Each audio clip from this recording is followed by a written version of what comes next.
ತಮಾಷೆ ಮಾಡಬೇಡ ಶಂಕರ.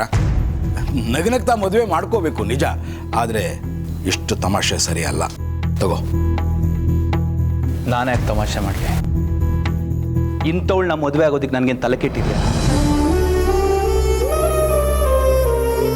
ನಂದು 2ನೇ ಮದುವೆ ಇರ್ಬೋದು, ಆದರೆ ನನಗೆ ಅವಮಾನ ಮಾಡಿರೋರು ಮನೆಯಲ್ಲಿ ಮದುವೆ ಆಗೋಷ್ಟು ಬರ್ಗೆಟ್ಟಿಲ್ಲ. ಅವಮಾನ? ಮದುವೆ ಆಗೋಯ್ತಾ? ಇಷ್ಟೊತ್ತು ನೀನೆಲ್ಲಿದ್ದೀಯೋ? ನನ್ನನ್ನು ಕಟ್ಟಾಕಿದ ನರಸಿಂಹಣ್ಣ ಇವನು. ಈ ಮದುವೆ ಮಾತ್ರ ಯಾವುದೇ ಕಾರಣಕ್ಕೂ ಆಗ್ಬಾರ್ದು.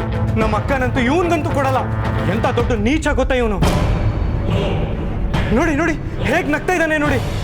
ದಯವಿಟ್ಟು ನರಸಿಂಹಣ್ಣ ಈ ಮದುವೆನ ಮಾತ್ರ ಮಾಡಿಸ್ಬೇಡಿ. ಅಕ್ಕ ಅಕ್ಕ, ಈ ಮದುವೆ ಮಾತ್ರ ಆಗ್ಬೇಡ್ವೆ. ನೀನ್ ಭಾಳ ಹಾಳಾಗುತ್ತೆ ಕಣೆ. ಏನ್ ಮಾತಾಡ್ತಾ ಇದೆಯೋ?